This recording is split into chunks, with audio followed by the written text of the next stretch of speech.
The forest was on fire with moonlight, and Lyra Ashworth was running for her life. Branches tore at her arms as she pushed through the dark, her bare feet bleeding against roots and stone, her heart slamming so hard she could hear it over her own ragged breath.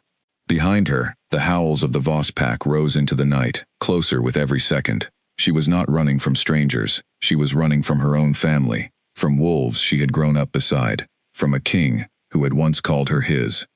She had done nothing wrong.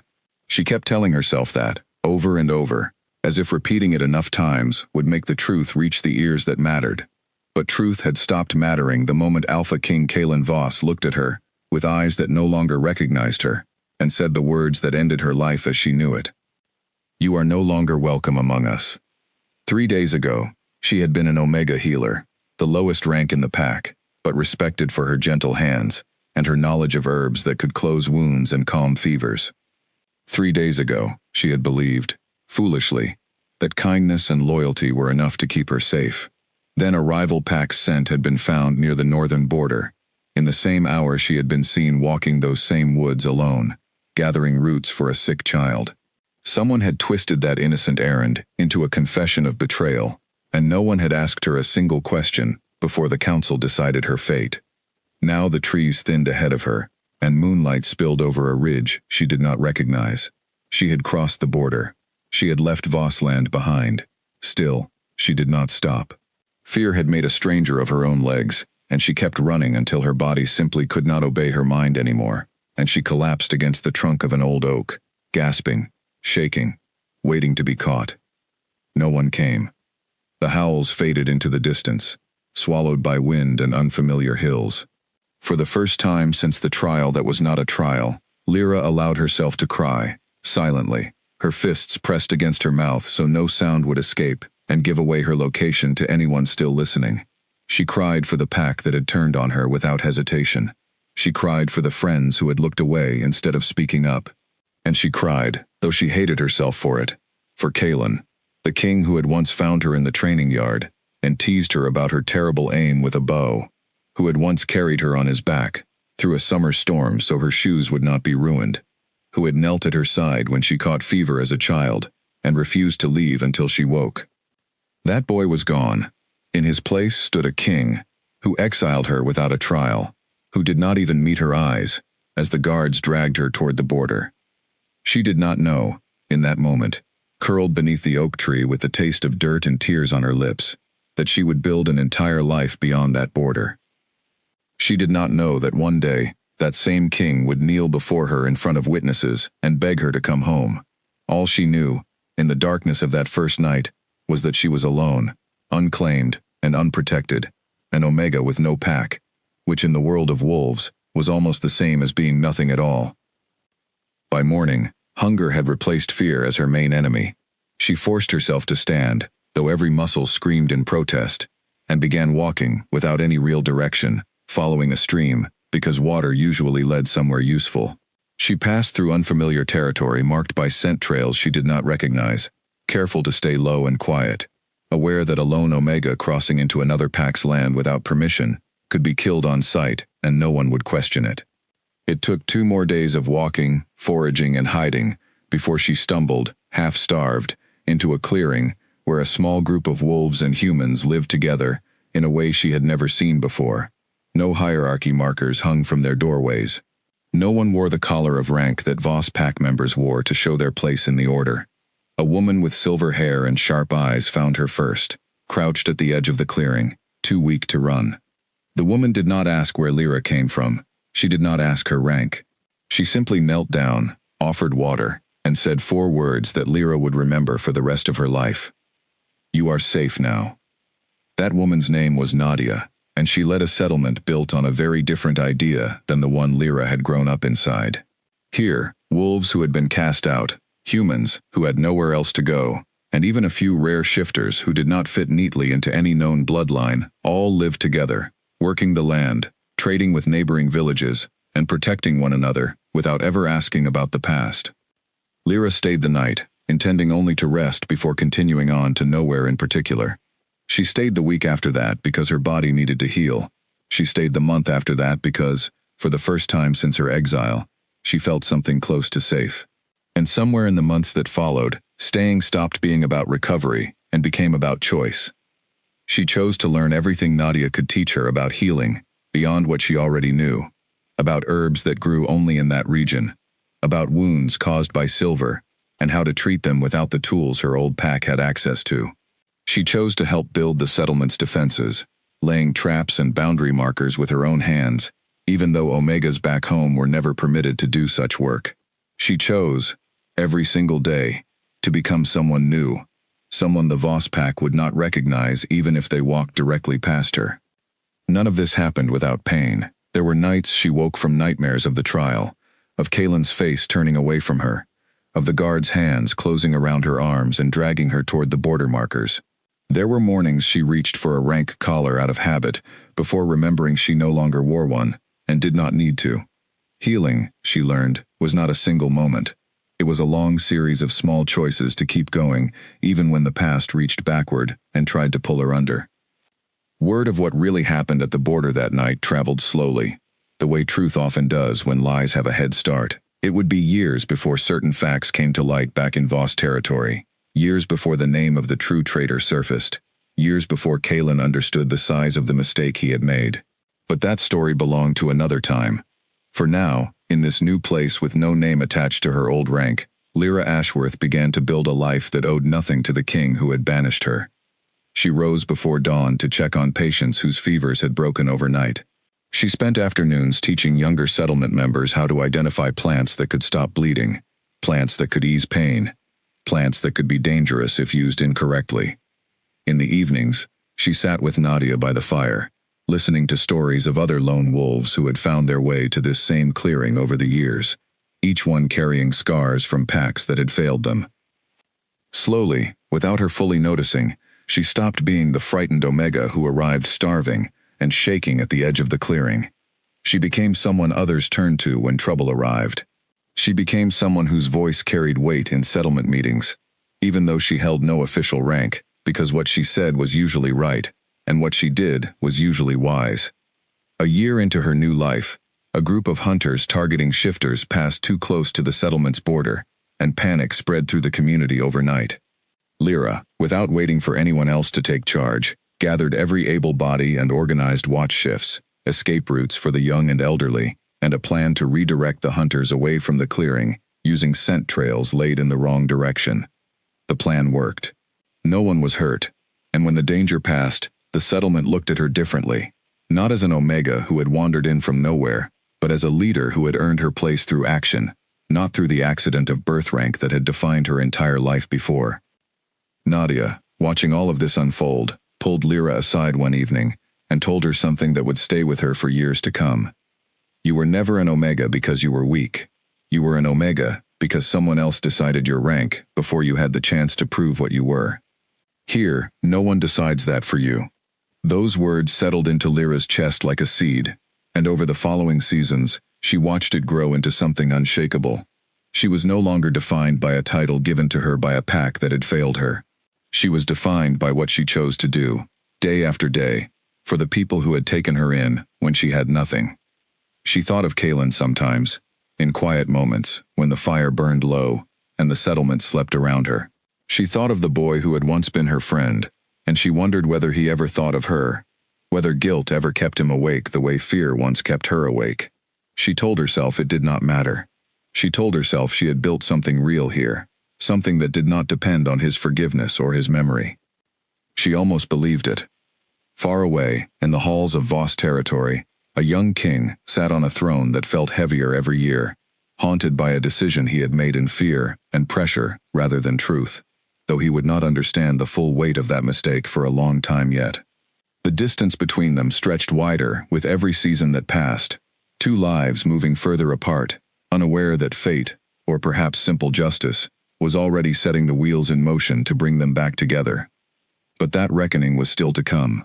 For now, under a sky full of unfamiliar stars, in a clearing that had become the only home she trusted, Lyra Ashworth slept soundly for the first time in longer than she could remember, safe among people who had never known her as anything other than exactly who she chose to be.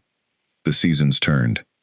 Autumn stripped the trees bare, and painted the settlement in shades of gold and rust, and Lyra found herself standing at the edge of the clearing one crisp morning, watching frost melt off the grass as the sun rose. She had been in this place for what felt like a lifetime now, though it had only been a little over a year. In that time, she had learned to fight with a blade, as well as she had once learned to heal wounds with herbs. She had learned to read weather patterns that warned of coming storms days before they arrived. She had learned, most importantly, that survival was not the end of the story. It was only the beginning. A young boy named Finn, barely 12 years old, and newly arrived at the settlement after losing his family to a rival pack conflict, tugged at her sleeve one afternoon while she sorted dried herbs into labeled jars. He asked her, in the blunt way only children manage, whether she missed her old home. Lyra paused before answering, turning the question over carefully, the way she turned over every difficult truth these days before speaking it aloud. "I miss who I used to think they were," she finally said, "but I do not miss who they turned out to be." Finn nodded slowly, the kind of understanding nod that only children who have lost too much too young seem capable of giving. Then he asked if she would teach him how to identify the herb that helped his little sister sleep through her nightmares, and just like that, the conversation moved on, and Lyra's chest loosened with relief at the simple mercy of being needed for something other than her past. That was the rhythm of her days now, grief and purpose, tangled together, each one keeping the other from swallowing her whole. She let the grief exist, because pretending it was gone would have been a lie, but she never let it take the wheel. Purpose always drove. As winter approached and the settlement prepared its stores for the coldest months, Lyra found herself elected, informally but unanimously, to a council of 3, who would guide major decisions for the community. She had not sought the position. She had not even wanted it, not truly, not after everything a council back home had done to her. But Nadia reminded her, gently but firmly, that the difference was not the existence of a council. The difference was who sat on it, and how they chose to use their voice. "I will not be like them," Lyra promised herself that night, staring up at the ceiling of the small cabin she now called her own. "I will listen before I judge. I will ask before I decide. I will never let fear write the story for me, the way it wrote mine." She kept that promise through the winter, through disputes over rationing, through disagreements about how far to expand the settlement's borders, through every difficult decision that tested whether her new principles could survive contact with real pressure. Each time, she chose patience over speed, truth over convenience, and slowly, the community around her grew not just in numbers but in trust.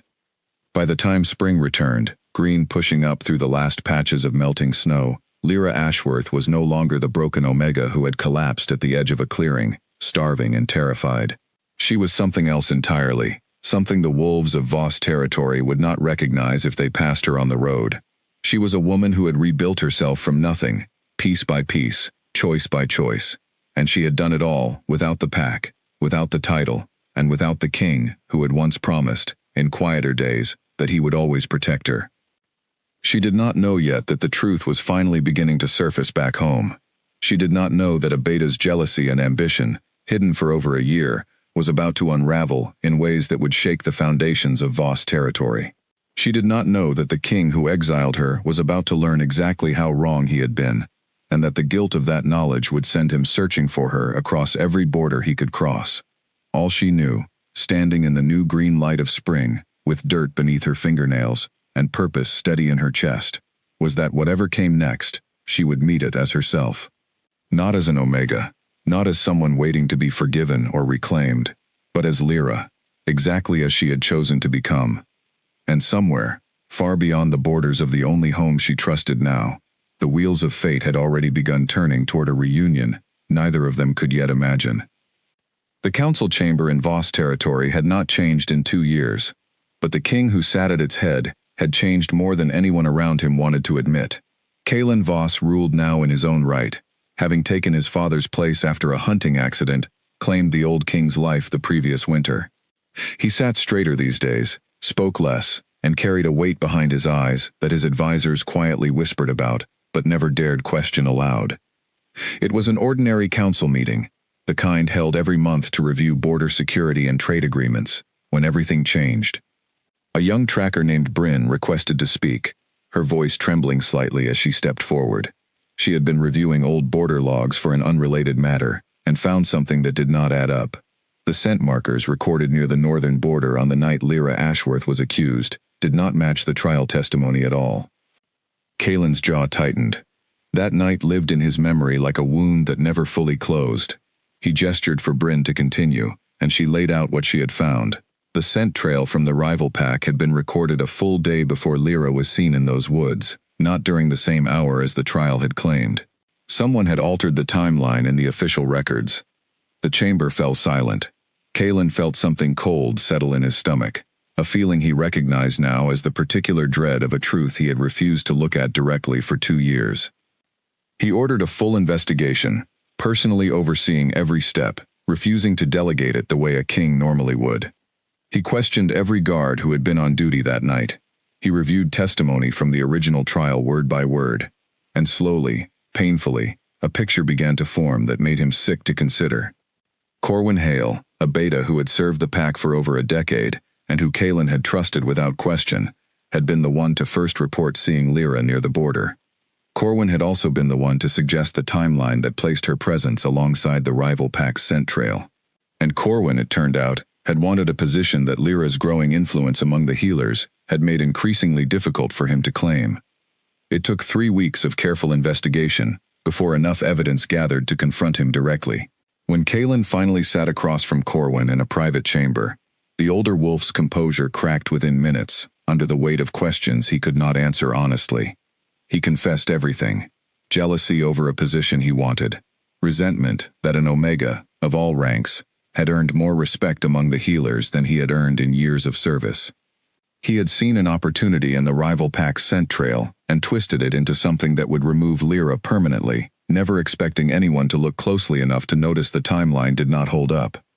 Kaelin did not raise his voice. He did not need to. The silence in the room after Corwin's confession said more than any shout ever could. He ordered Corwin removed from his position and sentenced according to pack law for the deception, though nothing in that punishment could undo the 2 years Lyra had spent exiled for a crime she never committed. That night, Kaelin sat alone in his private chambers long after the rest of the pack had gone to sleep, staring at nothing, replaying every moment of that trial in his mind. He remembered Lyra's face as the guards dragged her toward the border, the way she had looked at him, not with anger, but with something worse. Disbelief, as though she could not comprehend how the boy who used to carry her through summer storms could stand there and let this happen without fighting for her. He had been afraid, back then. Afraid of a council that pressured him to act quickly and decisively in his father's final failing months. Afraid that showing mercy toward an accused traitor would make him look weak in the eyes of wolves, who already doubted whether he was ready to lead. He had let that fear make the decision for him, instead of demanding proper proof, instead of trusting the girl he had known since childhood over the fabricated word of a beta with something to gain. The guilt did not arrive all at once. It built slowly over the following days, each new detail of the investigation adding another layer of weight, until Kaelin found it difficult to sit through council meetings without his mind drifting back to that night at the border. His advisors noticed the change in him. He grew quieter, sharper in his judgments, less willing to accept convenient explanations without demanding evidence first. Some whispered that the king had grown wiser. Others whispered that something had broken in him that would never fully heal. He ordered trackers to search for any trace of where Lyra might have gone after crossing the border, though 2 years was a long time, and trails grew cold fast in wolf territory. Weeks passed without any solid leads. Kaelin grew restless, spending less time on the throne and more time personally riding the borders with search parties, as though his own presence might somehow speed up the process of finding her. His closest friend and head warrior, a steady and loyal wolf named Owen, finally confronted him one evening, after another fruitless search returned empty-handed.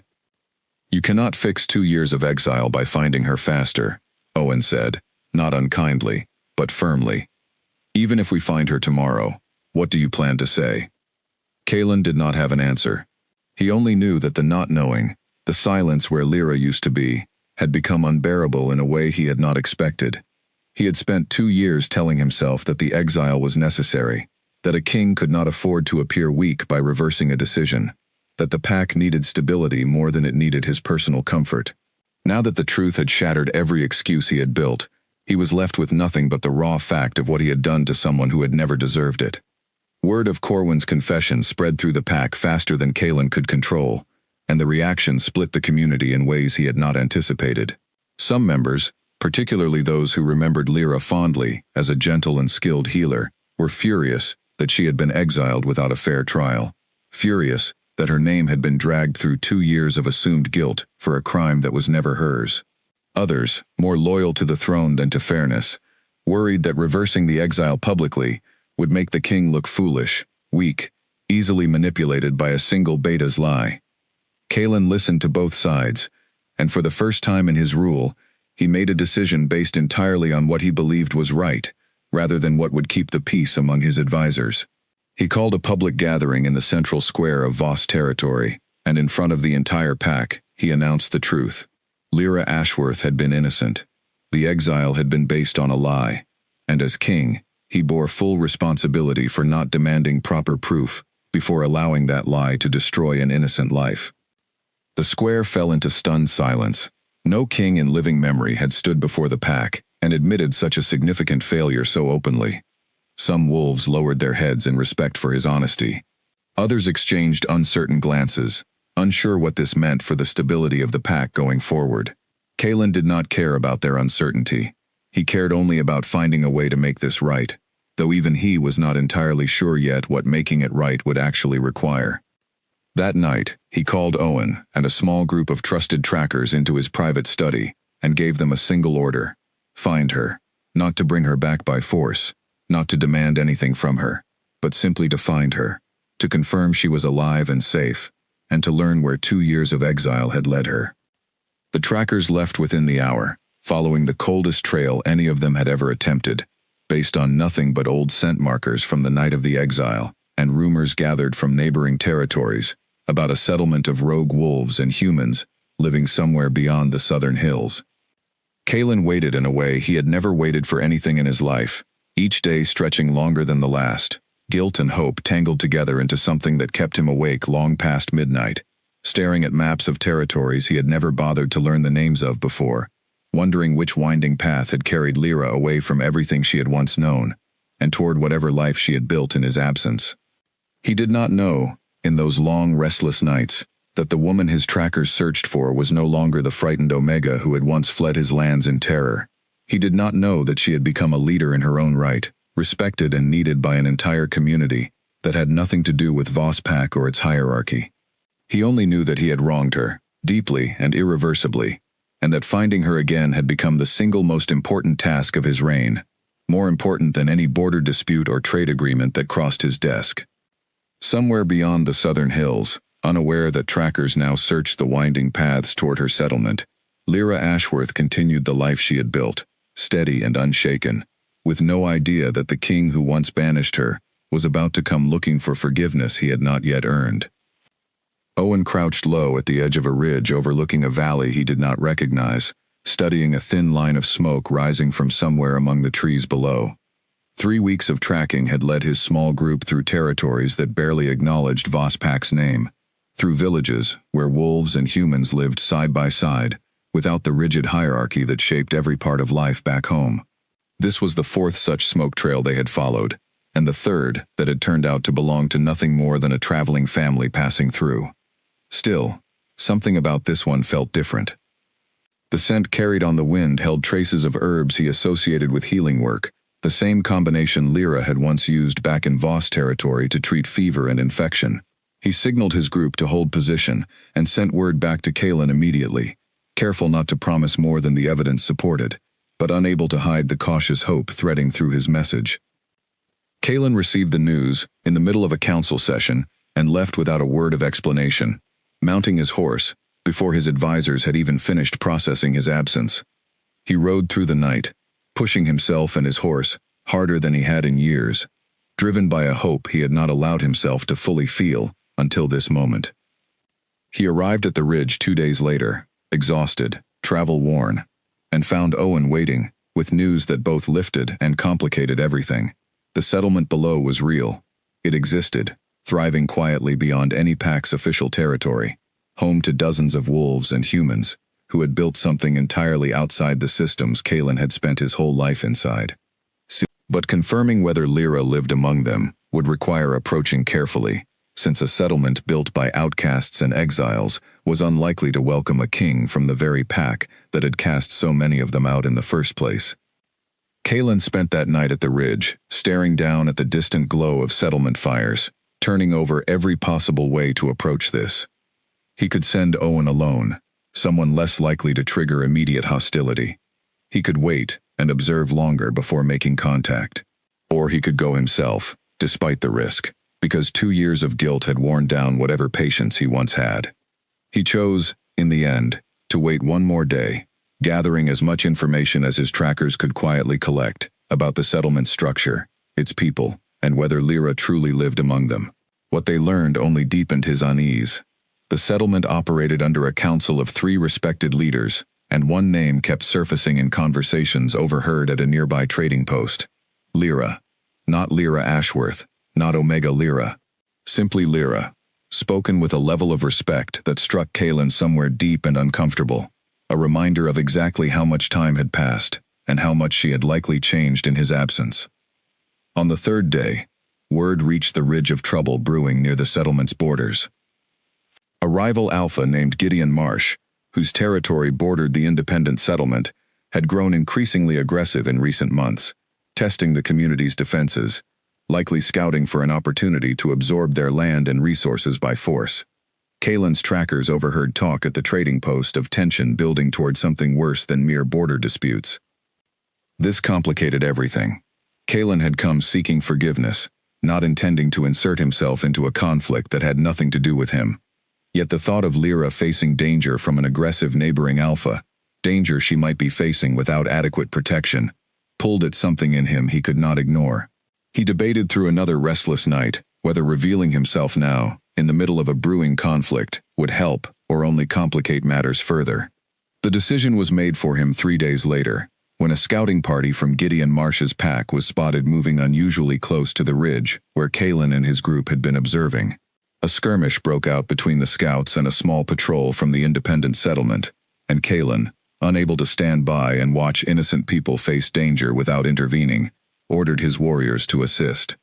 The fight was brief but intense, Voss warriors fighting alongside settlement patrol members against Gideon's scouts, driving them back across the border before serious harm could be done. When the dust settled, the settlement patrol leader, a sharp-eyed young man named Callum, studied Kalen and his warriors with obvious suspicion, unsure why an unfamiliar pack had chosen to intervene in a conflict that was not theirs. Kalen made a decision in that moment that would change everything. He revealed his identity, along with his purpose, standing before Callum and the gathered patrol, without hiding behind titles or authority. He explained, as simply as he could, that he was searching for someone he had wronged deeply, someone he believed might be living within their settlement, and that he had no intention of causing trouble, only of finding her and offering whatever amends she would accept. Callum's expression shifted through several emotions before settling into something guarded but not entirely hostile. He recognized the name Voss immediately, and something in his eyes suggested he already knew exactly who Kalen was searching for. "She has told us about her past," Callum finally said. "Not all of it, but enough that we know your name, King Voss, and enough that we know she does not wish to see you." The words landed like a blow, confirming what Kalen had feared since first learning the truth of Corwin's betrayal. Lyra knew he had discovered her innocence. Word must have traveled through channels he did not fully understand, perhaps through trading routes or neighboring territories that maintained looser contact with Voss lands than he realized, and she had chosen, deliberately, not to seek him out, not to return, not even to send word confirming she was alive and well. That silence told him more than any message could have. She did not want to be found. Still, Kalen could not turn back now, not after everything the investigation had revealed, not after 2 years of guilt that had reshaped nearly everything about how he ruled and how he saw himself. He asked Callum, as respectfully as he knew how, for the chance to speak with her directly, just once, promising he would leave immediately and never return if that was what she wished after hearing him out. Callum studied him for a long moment before finally nodding, though his expression made clear this permission came with conditions. He would escort Kaelin into the settlement himself, and if Lyra wished for the king to leave at any point, that wish would be honored without argument or delay. They walked together toward the settlement as dusk settled over the valley, the fires Kaelin had watched from the ridge growing closer with every step, until finally the wooden gates of the community came into view, guarded by watchful eyes that tracked the unfamiliar king with obvious wariness. Kaelin's heart pounded harder than it had during any battle he had ever fought.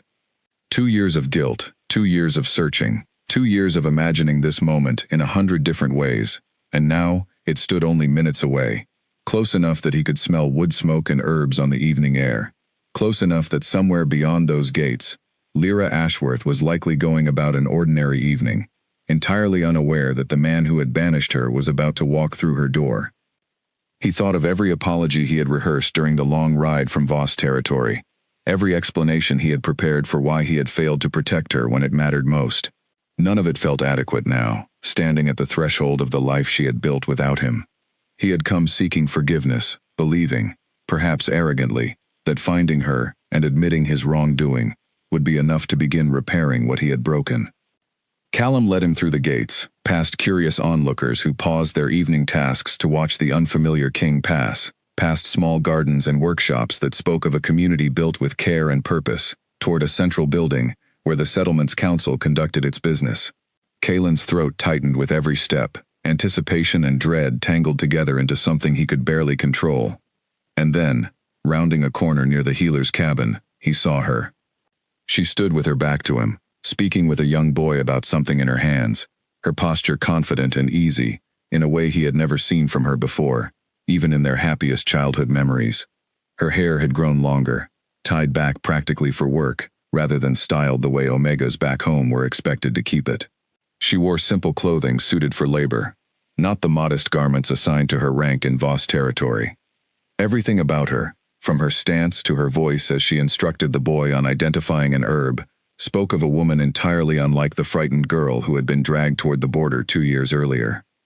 Kaelin stopped walking entirely, frozen at the sight of her, every rehearsed apology evaporating from his mind at once. This was not the broken Omega he had unconsciously expected to find, someone waiting quietly for rescue or forgiveness. This was someone who had built an entire life, an entire self, without any need of him at all. The boy noticed Kaelin first, tugging at Lyra's sleeve and pointing toward the unfamiliar visitor. Lyra turned, and for one suspended moment, time seemed to stop entirely, as her eyes met his across the small distance separating them. Her expression did not soften with relief or joy at seeing a familiar face from her old life.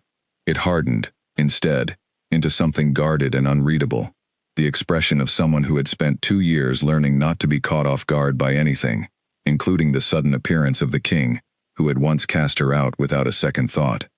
"Kaelin, king," she said finally, her voice steady in a way that told him she had already prepared herself for exactly this possibility, even while telling herself it would probably never come. "What are you doing here?" Lyra did not move from where she stood, and neither did Kaelin. The space between them charged with 2 years of silence neither one had known how to break until this exact moment. The young boy at her side glanced between them, sensing the tension without understanding its source, and Lyra placed a gentle hand on his shoulder, murmuring something quiet that sent him hurrying off toward the healer's cabin, leaving the two of them alone in the fading evening light. "I heard the truth was uncovered," she said, before he could speak first. "I heard about Corwin. I did not expect you to come all this way to tell me something I already knew." Her tone carried no warmth, but no open hostility either. It was measured, careful, the voice of someone who had rehearsed this conversation in her own mind, more times than she probably wanted to admit, and who was determined not to let old habits soften her guard now that the moment had actually arrived. "I did not come only to tell you," Kaelin said, his voice rougher than he intended. "I came because I needed to see for myself that you were safe. I needed to say, in person, how sorry I am. Words sent through a messenger would never have been enough." Lyra studied him for a long moment, her arms crossing over her chest, in a gesture that felt less like anger and more like armor. Around them, the settlement continued its evening routines, distant voices and the clatter of dishes carrying on the cooling air, entirely indifferent to the weight of the conversation unfolding near the healer's cabin. 2 years, she finally said, 2 years I spent not knowing if I would survive the winter that first year. 2 years rebuilding everything I thought I understood, about safety and trust. And you are sorry." The words were not shouted. They did not need to be. The quiet precision of her voice cut deeper than any raised tone could have managed, and Kalen felt the full weight of it settle into his chest like a stone. "I know sorry does not undo what happened," he said. "I am not here asking you to forget it, or to pretend it did not happen.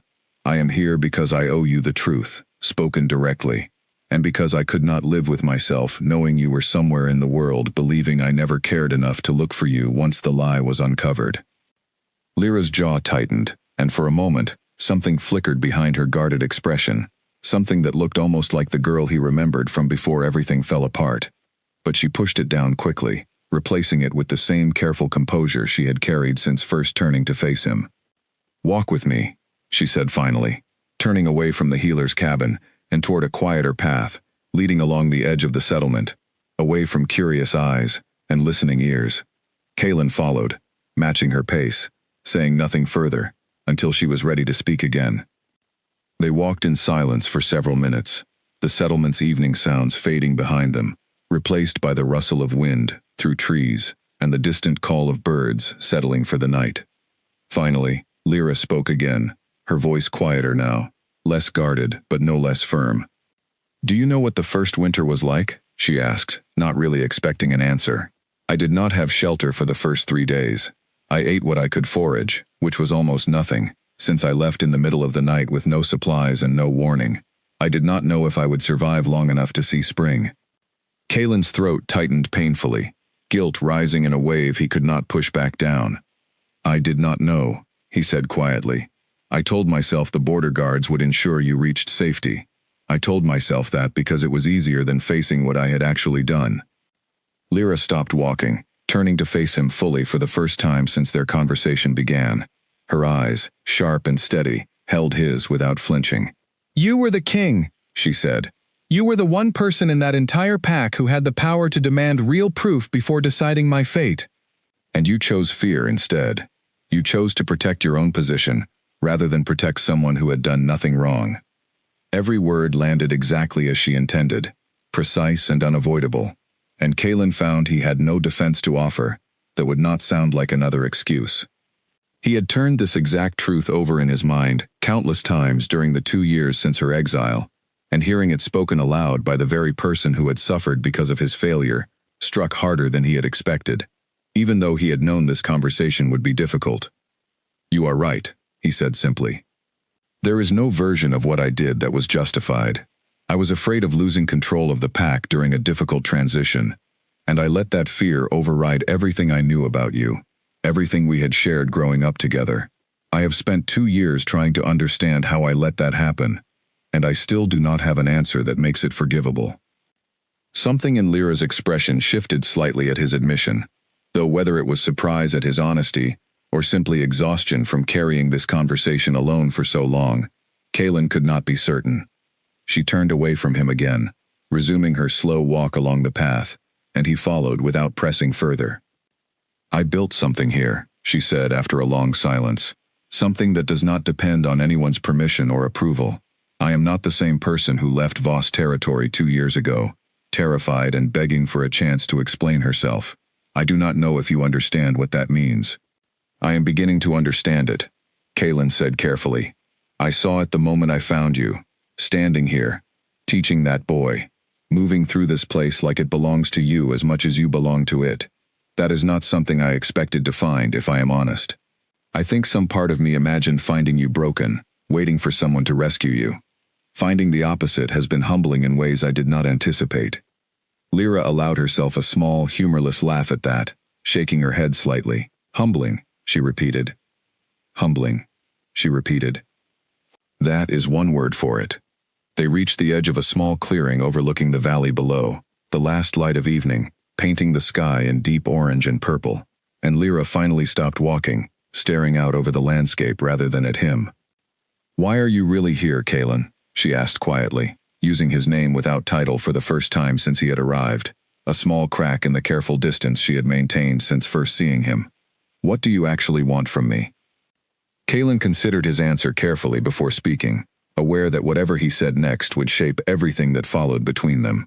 I want you to know the truth was uncovered, and that Corwin has been held accountable. I want you to know you are welcome to return, with your name fully restored, your innocence declared publicly before the entire pack. And I want the chance, if you will allow it, to show you how deeply sorry I am, not just with words, but with actions that prove I understand exactly what I took from you. Lyra turned to look at him then, her expression unreadable in the fading light, and for a long moment, neither of them spoke, the weight of everything unsaid stretching between them, like the distance that had separated their two lives for the past 2 years. I need time to think, she finally said. This is not something I can answer standing here in the dark. Stay tonight, if the council allows it. Tomorrow, in front of the settlement, you can say whatever you came here to say, and then you will have my answer. Kalen nodded, understanding this was more than he had any right to expect, and grateful for even this much of a chance to make things right. As they walked back toward the settlement in silence, the first stars appearing overhead, he found himself wondering, for the first time since setting out on this journey, whether the answer he received tomorrow would be the one he had been hoping for all along. Morning arrived with a stillness that felt heavier than usual across the settlement, as word spread quickly overnight that the entire community would gather at midday to hear something important. Lyra had not slept much, her mind turning over every word exchanged with Kalen the evening before, weighing his apology against 2 years of survival that had asked nothing of him and everything of her. She rose before dawn, as she always did, moving through her usual routine of checking on patients and preparing herbs. Though her hands moved with less focus than usual, her thoughts pulled again and again toward the conversation, waiting for her at midday. Nadia found her in the healer's cabin shortly after sunrise, studying her with the careful attention of someone who had watched Lyra rebuild herself from nothing and did not want to see that work undone by a single visit from her past. You do not owe him anything, Nadia said quietly, settling onto a stool nearby. Not forgiveness, not a second chance, not even the courtesy of listening, if you decide you would rather not. I know, Lyra said, but I want to hear what he has to say. Not for him, for myself. I think I need to close this properly, one way or another, instead of carrying it as an open wound for the rest of my life. Nadia nodded slowly, understanding in her expression, even if worry lingered beneath it. Then hear him, she said. But remember, whatever he says today, you already know who you are without him. Nothing he offers can add to that or take it away, unless you decide to let it. Those words settled into Lyra's chest as she finished her morning tasks, carrying them with her as the sun climbed higher, and the settlement began gathering in the central clearing, drawn by curiosity and the unusual sight of an unfamiliar king, walking freely among them since the previous evening. By midday, nearly the entire community had assembled in the clearing, forming a loose circle around the open space, where important announcements were traditionally made. Children sat on shoulders for a better view, elders occupied the front rows on benches carried out for the occasion, and Callum stood near the edge, watching Kalen with the same careful wariness he had shown the day before. Kalen stood near the center of the clearing, dressed simply, without the ceremonial markers of his rank that he might have worn back in Voss territory. He had thought carefully about this choice overnight, understanding that whatever he said today needed to come from him as a person who had failed someone he cared about, not from a king performing an official apology for political convenience. Lyra arrived last, walking through the gathered crowd with Nadia at her side, settling near the front where she could see and be seen clearly by everyone present, including Kalen. Her expression remained composed, giving away nothing of the tangled emotions she carried into this moment. Kalen waited until the settlement had fully quieted before he began speaking, his voice carrying clearly across the clearing, without needing to be raised. 2 years ago, he said, I made a decision that I have spent every day since regretting. I banished someone from my pack based on accusations I did not properly investigate, driven by fear and pressure rather than truth.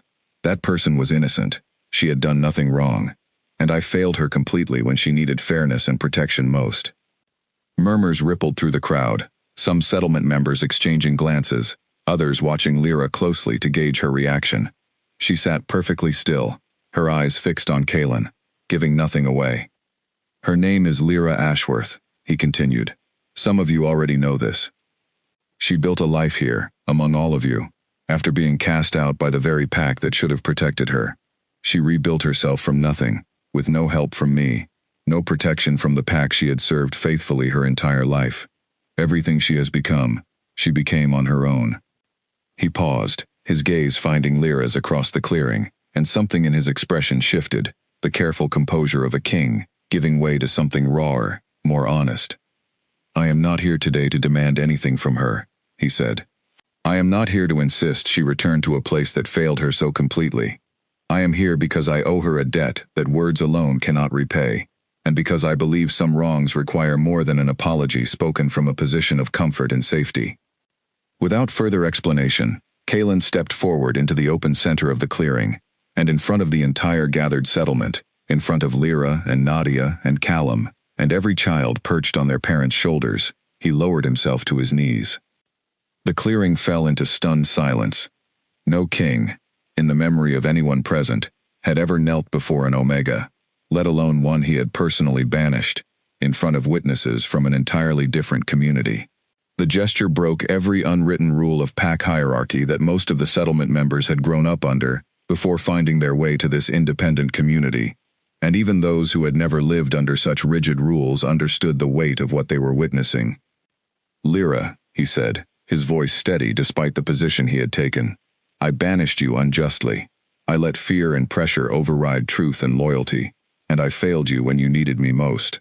I cannot undo the 2 years you spent surviving without a home, without protection, without the pack you had trusted your entire life.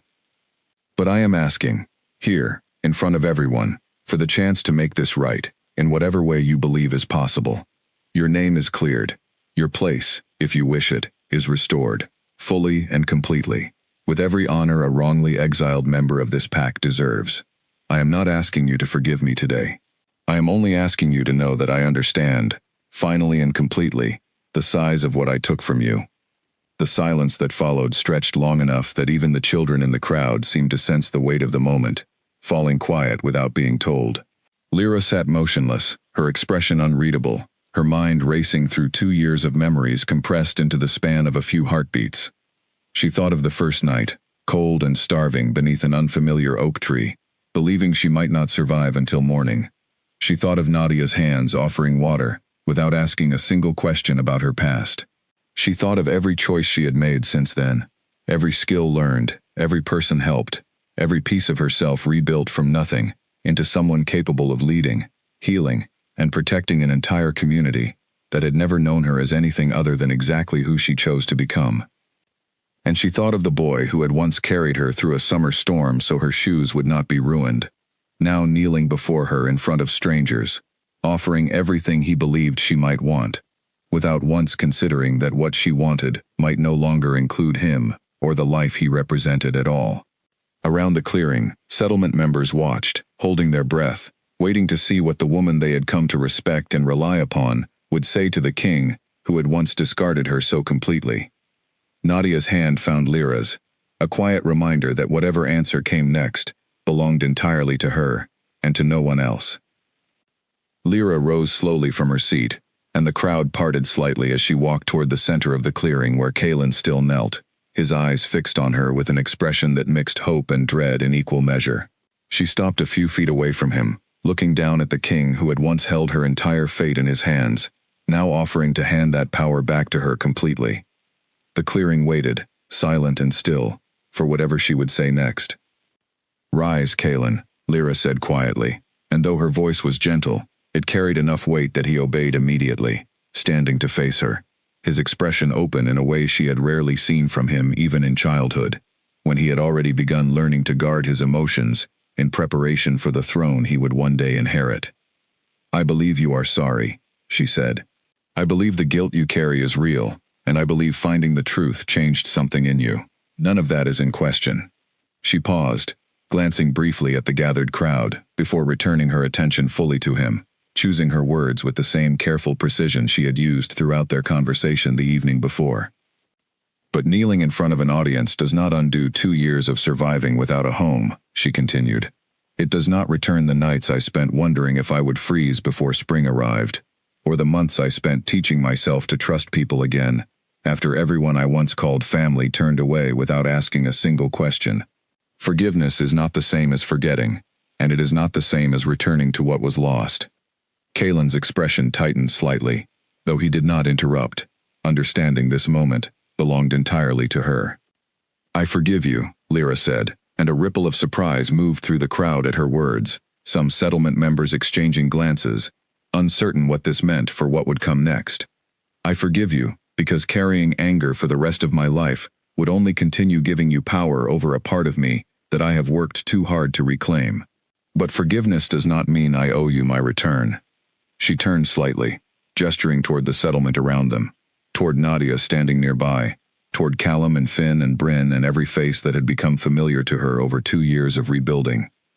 "This is my home now," she said. "Not because I could not go back, not because your offer is not generous, or your apology is not sincere. This is my home because I built it, piece by piece, choice by choice, without waiting for anyone's permission or approval. I am not the Omega you banished 2 years ago. I do not need to be reinstated into a rank I no longer recognize as mine." Kalen absorbed her words in silence, and Lyra watched something shift behind his eyes, disappointment mixing with a reluctant, growing understanding. "I am not saying this to punish you," she continued, her voice softening slightly. "I am saying it because it is true. You offered me my old title back, fully restored, as though that title was the thing that mattered most about who I was. But the title never defined me.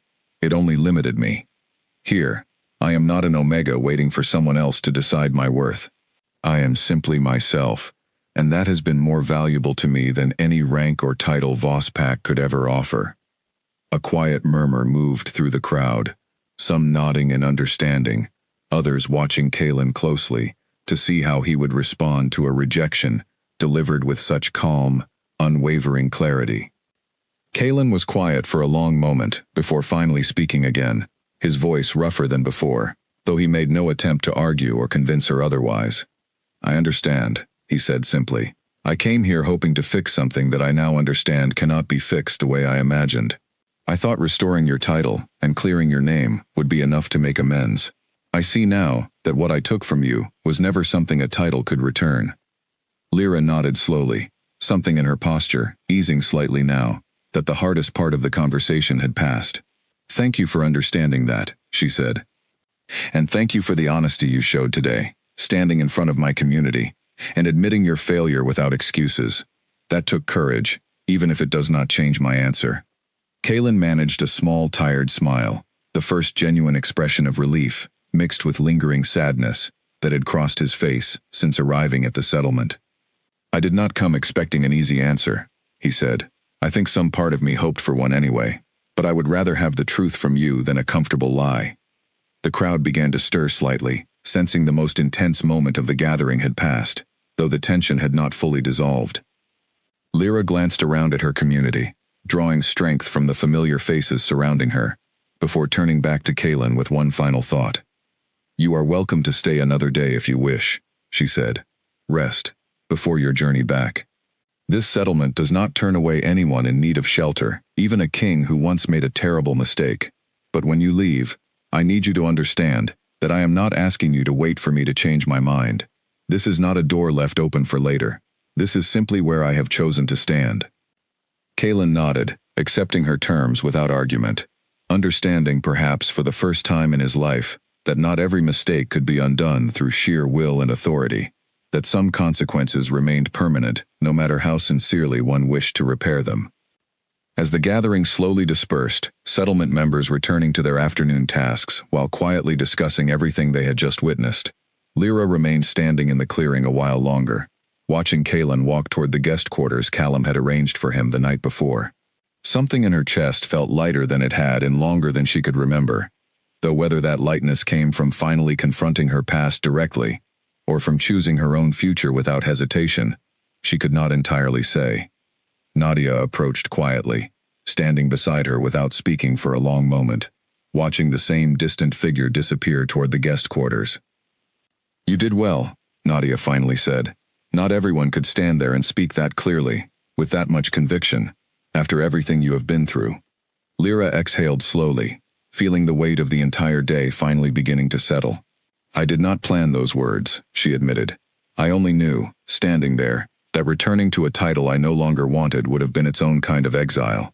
Just a different one, dressed up as forgiveness. Nadia smiled, a rare and warm expression that carried genuine pride. Then you have learned something even I could not have taught you, she said. You have learned that healing does not always look like returning to what was lost. Sometimes it looks like building something entirely new, and refusing to trade it away, even when the offer comes wrapped in an apology from someone who once mattered.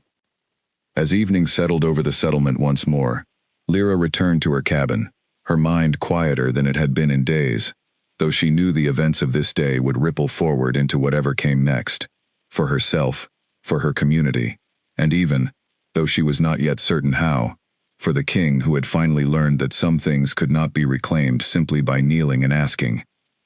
The attack came just after midnight, when most of the settlement had settled into uneasy sleep, still processing the events of the day. A sharp horn blast tore through the darkness, the settlement's warning signal, and within seconds, chaos erupted across the community, as warriors scrambled from their beds, grabbing weapons, shouting orders, racing toward the northern border, where the alarm had originated.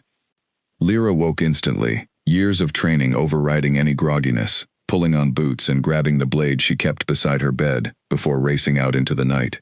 Around her, the settlement moved with practiced urgency, children being herded toward the underground shelter beneath the council hall, healers preparing emergency supplies, warriors forming defensive lines at the northern edge of the community. Gideon Marsh had chosen his moment carefully, striking in the deepest hours of night when defenses were thinnest and confusion could be maximized.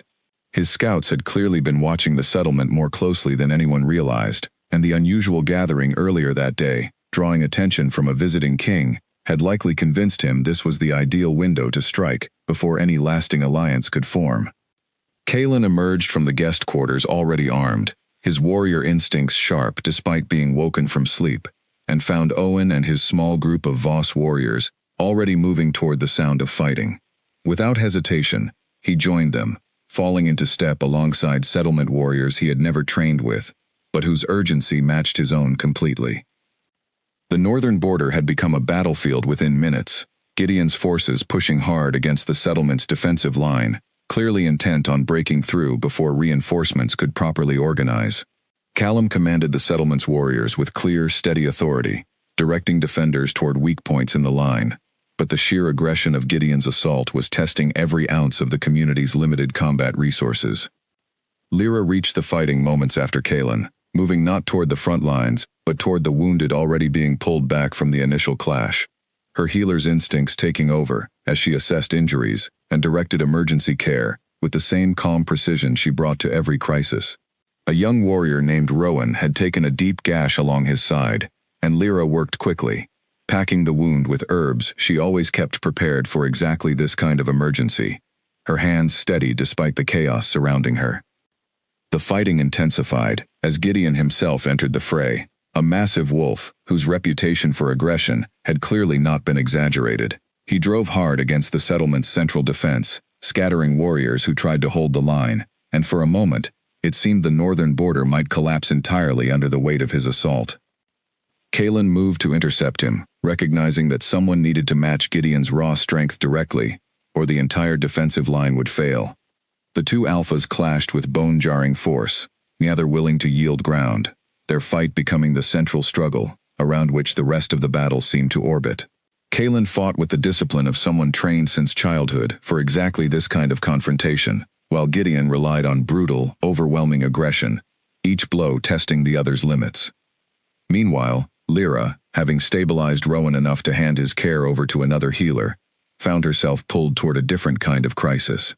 A group of Gideon's scouts had circled wide, attempting to breach the settlement from a secondary point, while the main force held everyone's attention at the northern border. Lyra spotted the movement first, recognizing the tactic immediately, from her own experience helping design the settlement's defenses years earlier. She raised the alarm, rallying a handful of settlement members near the healer's cabin, and together they moved to intercept the flanking scouts before they could reach the underground shelter where the children had gathered. The fight that followed was brief but fierce, Lyra's blade work, honed over 2 years of training alongside settlement warriors, proving more than capable of holding the scouts at bay, until reinforcements arrived to finish driving them back. Back at the northern border, the battle between Kalen and Gideon finally reached its breaking point. Gideon, frustrated by Kalen's refusal to yield and increasingly aware that his flanking maneuver had failed, made a desperate final charge, an opening that Kalen recognized and used against him, driving the larger wolf back with a decisive blow that finally broke his resolve. Gideon, wounded and now facing a defensive line that had held firm despite everything thrown against it, called for his remaining forces to retreat, disappearing back across the border as quickly as they had arrived. The settlement fell into exhausted silence as the last of Gideon's forces withdrew, warriors lowering weapons, healers moving among the wounded, the adrenaline of battle slowly giving way to the relief of survival. Lyra found Kalen near the northern border a short while later, breathing hard, a fresh wound along his shoulder that he had not yet had time to address. "Let me see that," she said, her voice slipping automatically into the same calm authority she used with every patient, setting aside, for the moment, everything else that existed between them. Kalen allowed her to examine the wound without argument, watching her work with the same skilled precision he had witnessed with the young warrior Rowan earlier, though this time the care felt more personal, her hands steady, but her expression carefully neutral as she cleaned and bandaged the injury. "You did not have to fight for us," she said quietly as she worked. "This was not your battle. It became my battle the moment I saw danger threatening people I respect," he said. "Whatever exists or does not exist between us, I could not stand by while your community faced this kind of attack." Lyra finished bandaging his shoulder in silence, considering his words carefully before finally responding. "Thank you," she said simply, "for staying, for fighting. That matters, regardless of everything else." Around them, the settlement began the slow work of recovering from the attack, assessing damage, tending to the wounded, and quietly acknowledging that Gideon Marsh's aggression had crossed a line that would likely require a more permanent response in the days ahead. Callum approached as dawn began breaking over the horizon, his expression grim but resolute. "He will return," Callum said, addressing both Lyra and Kalen together. "Tonight was a test. He wanted to see how we would respond, and now he knows we can hold, but barely. If he gathers more warriors before his next attempt, we may not hold as easily." Lyra absorbed this news with the same steady calm she brought to every crisis, though the weight of it settled heavily in her chest. The settlement had built its strength on cooperation and careful planning, but Gideon Marsh commanded resources and warriors that a small independent community simply could not match without significant reinforcement. Kalen, still recovering from the fight, glanced between Callum and Lyra, understanding immediately what neither of them had yet said aloud. "Voss territory has warriors trained for exactly this kind of extended conflict," he said carefully. "If you would consider it, an alliance between our communities could ensure Gideon never gains the advantage he is hoping for." Lyra's expression remained guarded, the events of the previous day still fresh enough that the idea of formal cooperation with Vosspack felt complicated in ways that had nothing to do with strategy or defense. Yet the reality of the threat they had just survived could not be ignored either, and as dawn fully broke over the exhausted, battle-worn settlement, she found herself facing a decision that would require setting aside old grievances in favor of a future that demanded practical solutions, whether she was entirely ready for that or not. The settlement council gathered that afternoon, exhaustion from the previous night's battle still heavy in every face around the table, to discuss the offer Kalen had made at dawn. Lyra sat between Nadia and Callum, listening carefully as the community's other leaders weighed the practical realities of the situation against the discomfort many still felt about accepting help from Vosspack, given everything the settlement had come to represent for exiles and outcasts, from exactly that kind of rigid hierarchy. "We cannot pretend Gideon will not return," Callum said, opening the discussion with the same steady practicality he brought to every crisis. "Last night nearly broke our northern line. If he gathers additional warriors before his next attempt, we may not survive the encounter without significant losses." An older council member named Elowin, who had lived at the settlement longer than almost anyone besides Nadia, voiced the concern many others shared, but had hesitated to speak aloud. "Accepting help from Vosspack risks something too," she said. "Many of us came here specifically because we wanted nothing more to do with kingdoms and hierarchies that treated people as expendable. Aligning with a king, even temporarily, could threaten everything we built this community to avoid.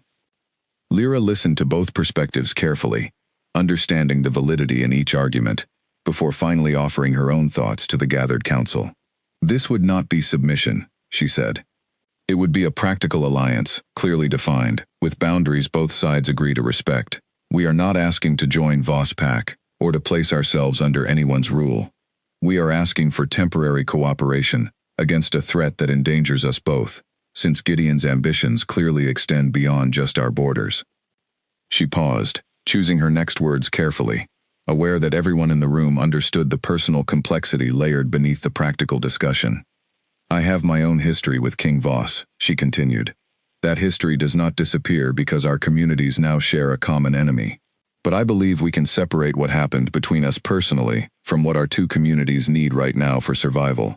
If we set clear terms, an alliance protects everyone here without compromising what we have built. The council debated late into the afternoon, weighing risks and benefits from every angle, until finally reaching a cautious agreement. They would accept Voss Pack's assistance in defending against Gideon Marsh, under strict terms that preserved the settlement's independence, and required no permanent obligation once the immediate threat had been resolved. Kalen, informed of the council's decision that evening, met with Lyra, Callum and Nadia to outline exactly what cooperation would involve. He proposed stationing a rotating group of Voss warriors near the settlement's northern border, sharing intelligence about Gideon's movements, gathered through Voss Pack's wider network of scouts and allies, and coordinating joint patrols to prevent future surprise attacks. This is generous, Lyra said, studying the terms carefully. More generous than we asked for. It is the least I can offer, given everything, Kalen replied simply. And frankly, Gideon Marsh has been testing Voss borders as well in recent months. This is not purely charity. Our interests align here in ways that make cooperation practical for both of us. Lyra appreciated the honesty in his answer, recognizing that framing this as mutual benefit rather than a favor made accepting the arrangement considerably easier for a community built on the principle of never again depending entirely on someone else's goodwill. Over the following weeks, the alliance took shape steadily, Voss warriors rotating through the settlement's borders alongside Callum's patrols, intelligence sharing revealing patterns in Gideon's movements that allowed both communities to anticipate his next moves, rather than simply reacting after the fact. Lyra found herself working alongside Kalen more often than she had anticipated, coordinating healer resources between the two groups, treating wounds from skirmishes that flared periodically along the contested border regions. Their interactions during this period remained professional, careful, neither pushing the boundaries the settlement council had established, nor pretending the history between them had been fully resolved. Yet something shifted gradually in the way they worked together.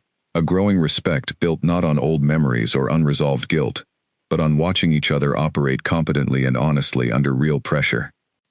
Kalen noticed the way Lyra commanded respect from her community, without ever raising her voice, the way settlement members sought her counsel, not because rank demanded it, but because her judgment had earned that trust, through 2 years of consistent, reliable leadership. Lyra noticed, in turn, the way Kalen had changed since the king who once banished her without proper investigation, asking more questions before acting, listening more carefully to those around him, carrying the weight of his past mistake in ways that clearly shaped every decision he made now. One evening, several weeks into the alliance, Lyra found Kalen alone near the northern border, reviewing scout reports by lantern light, long after most of the settlement had settled for the night. She approached without announcing herself immediately, watching him for a moment before he noticed her presence. "You work too late," she observed, settling onto a nearby stump. "Old habits," he admitted, setting the reports aside. "I have spent 2 years trying to make certain I never again make a decision based on incomplete information. Sometimes that means staying up later than I probably should." Lyra considered this for a moment, recognizing something familiar in his words, an echo of the same careful vigilance she had built into her own life since arriving at the settlement with nothing. "We are not so different," she said finally, surprising herself slightly with the observation. "Both of us rebuilding ourselves around the same mistake, just from opposite sides of it." Kalen looked at her carefully in the lantern light, something unspoken passing between them that neither seemed ready to name directly. "Perhaps," he said quietly. though I imagine your rebuilding required considerably more courage than mine." Lyra did not immediately respond, watching the distant tree line where Gideon's scouts had been spotted earlier that week, allowing the silence to settle comfortably between them, rather than rushing to fill it with words.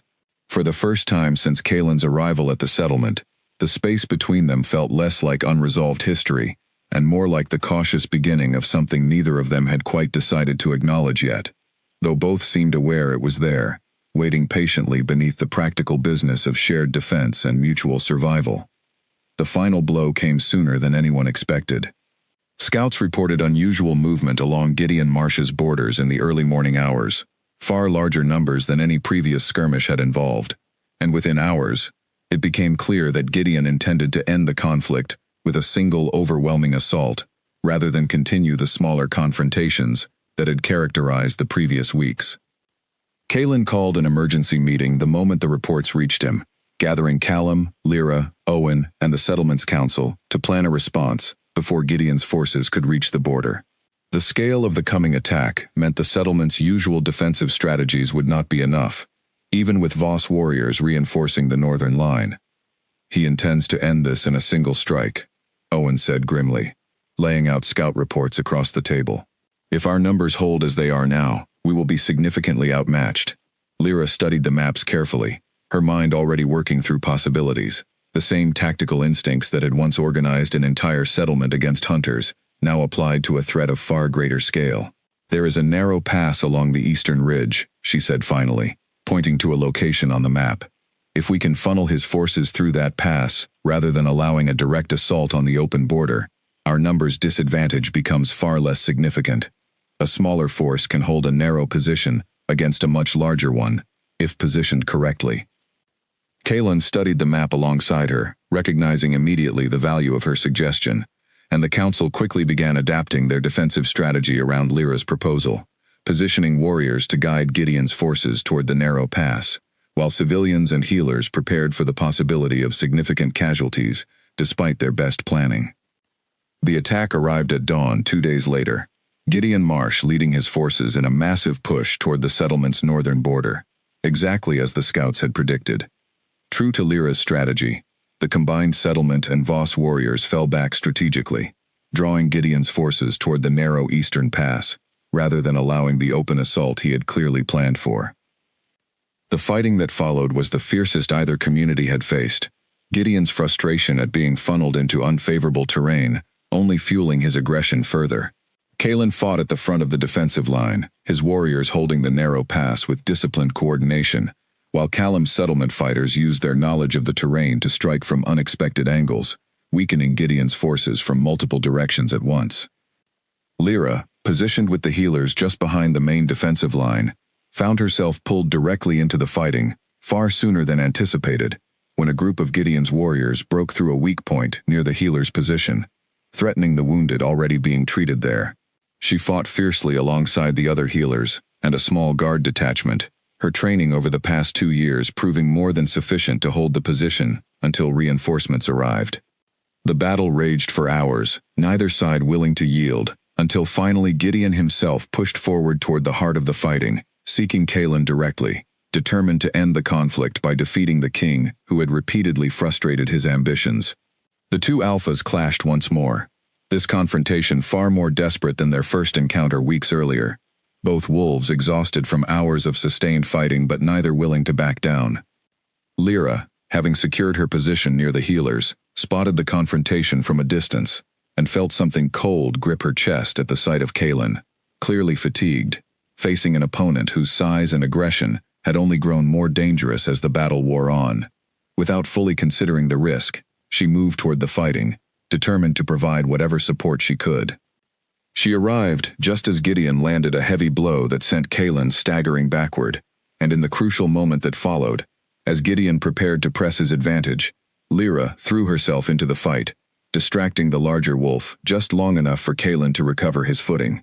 The intervention was reckless, dangerous, and entirely unplanned, but it gave Kalen the opening he needed.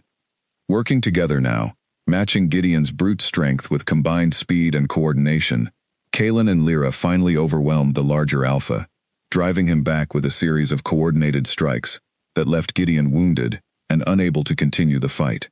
Recognizing defeat, and with his remaining warriors already retreating under pressure from the combined settlement and Voss forces, Gideon called for a full withdrawal, disappearing back across the border in humiliating retreat. The battlefield fell into exhausted silence as the last of Gideon's forces fled, warriors on both sides lowering weapons, collapsing where they stood from the sheer exhaustion of hours of sustained combat. Lyra found herself breathing hard beside Kalen, both of them bearing fresh wounds from the fighting, adrenaline slowly draining away and leaving behind only the raw relief of survival. "That was reckless," Kalen said, though his tone carried more gratitude than criticism, studying her with an expression that mixed exhaustion and something warmer underneath. "You would have done the same," Lyra replied, managing a tired smile despite everything. Around them, the settlement and Voss warriors began the slow work of caring for the wounded and confirming Gideon's forces had truly withdrawn, rather than simply regrouping for another attempt. Callum arrived a short while later, exhausted but relieved, confirming that scouts had tracked Gideon's retreat well beyond any territory bordering the settlement, suggesting the defeat had been decisive enough to end his ambitions for the foreseeable future. As the sun set over the battlefield that evening, casting long shadows across ground that had witnessed the fiercest fighting either community had ever faced, Lyra sat beside Kalen, near the healer's station, both of them finally allowing themselves a moment of stillness after the chaos of the day. Neither spoke for a long while, content simply to exist in the quiet relief of survival, the weight of everything that had led them to this exact moment settling comfortably between them, rather than pressing uncomfortably as it once had. "We did that together," Kalen finally said, breaking the silence. "We did," Lyra agreed, and something in her voice carried an openness that had not been present in any of their earlier conversations, a softening that came not from forgetting what had happened between them, but from choosing, deliberately, to build something new on top of everything they had both survived to reach this point. The battle against Gideon Marsh had cost both communities dearly in exhaustion and minor injuries, but it had also forged something neither Lyra nor Kalen had fully anticipated when the alliance first began. Trust, built not on old history or unresolved guilt, but on watching each other fight, plan, and sacrifice for people who mattered to them, in a partnership defined entirely by mutual respect, rather than any hierarchy either of them had once taken for granted. In the weeks that followed the defeat of Gideon Marsh, the settlement slowly returned to its usual rhythms, though everyone who had lived through the battle carried its memory as a permanent thread woven into the community's history. Wounds healed under Lyra's careful attention, the northern border was reinforced with lessons learned from the fighting, and the alliance with Voss Pack, initially formed out of necessity, settled into something more lasting, built now on genuine trust rather than mere practical convenience. Kalen remained at the settlement longer than his original visit had ever intended, first to oversee the final withdrawal of Gideon's remaining threat, then simply because leaving no longer felt like the obvious choice it once had. He worked alongside Owen coordinating ongoing security arrangements between the two communities, but more often than not, evenings found him near the healer's cabin, talking with Lyra about matters that had nothing to do with borders or alliances at all. Their relationship had changed fundamentally since the day he first knelt before her in the settlement's central clearing, where that moment had been about guilt and an imbalance of power, one person seeking forgiveness from another. What existed between them now felt entirely different, built on equal footing. Two people who had fought together, bled together, and slowly learned to trust each other, not because of history or obligation, but because of who they had each chosen to become. One evening, as autumn began settling over the valley once more, painting the settlement in familiar shades of gold that reminded Lyra of her very first season in this place, Kalen found her sitting near the same clearing overlooking the valley where they had first spoken honestly to each other, over a year and a half earlier. "I have been thinking," he said, settling beside her without asking permission, a comfort that had grown naturally between them over the recent months, "about what happens next, for both of us." Lyra glanced at him, curious but unhurried, the anxious uncertainty that had once defined every interaction between them, long since replaced by an easy familiarity neither had expected to find. "What have you been thinking?" she asked. "I do not want to ask you to return to Voss territory," he said carefully. "I understand now, more than I did before, that what you built here matters, and that returning would mean giving up something you fought too hard to create. But I also do not want to simply walk away and pretend what exists between our communities, and between us, does not matter either. Lyra considered his words for a long moment, watching the valley below where lanterns had begun flickering to life across the settlement as evening approached. "What are you proposing?" she asked finally. "A true alliance," he said.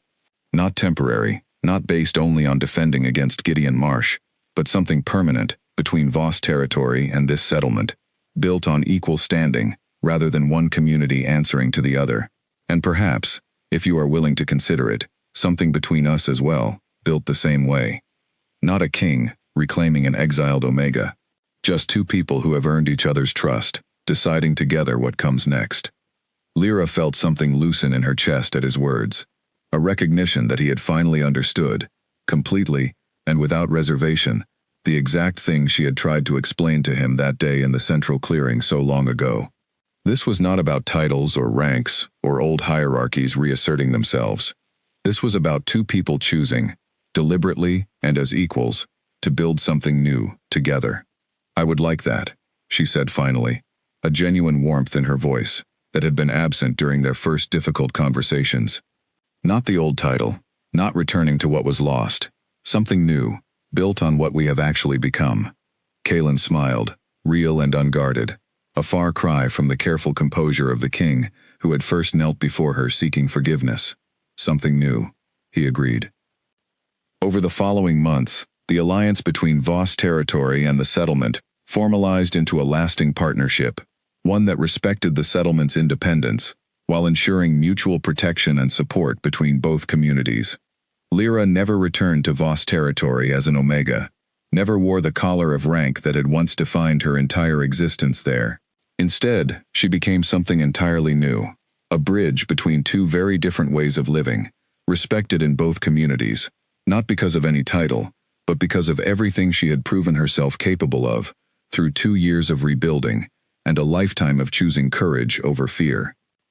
Nadia watched the changes unfold with quiet satisfaction, occasionally reminding Lyra, whenever old doubts crept back during difficult moments, that everything she had built remained entirely her own, regardless of the growing partnership with Kaelin, or the deepening alliance between their two homes. "You never needed him to complete your story," Nadia told her one evening, as they sat together by the fire much as they had during Lyra's very first nights at the settlement, years earlier. "You wrote your own story first, and now, if you choose it, he simply gets to be part of the next chapter. That is a very different thing than needing him at all."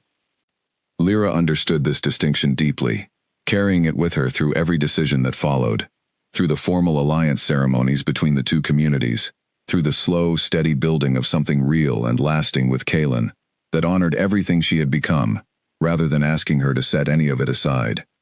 The settlement continued to grow and thrive, welcoming new arrivals just as it had once welcomed a starving, terrified Omega fleeing through unfamiliar woods in the dead of night. Children like Finn grew older under Lyra's guidance, learning not just herbal medicine, but the deeper lesson embedded in everything she taught them, that survival was never the end of any story, only the beginning of choosing who to become next. And somewhere beyond the settlement's borders, in a kingdom that had once cast her out without a second thought, Lyra Ashworth's name was remembered now not as a traitor wrongly accused, but as the Omega who had refused to simply return when offered the chance, choosing instead to build something entirely her own, and in doing so, taught an entire kingdom what real strength actually looked like. She had not needed the king to kneel in order to become who she was. She had already done that work herself, alone, in the dark, starving beneath an unfamiliar oak tree, choosing survival, and then purpose, and then leadership, one difficult decision at a time. The kneeling, when it finally came, was never the moment that defined her story. It was simply the moment the rest of the world finally caught up to understanding exactly who she had already become.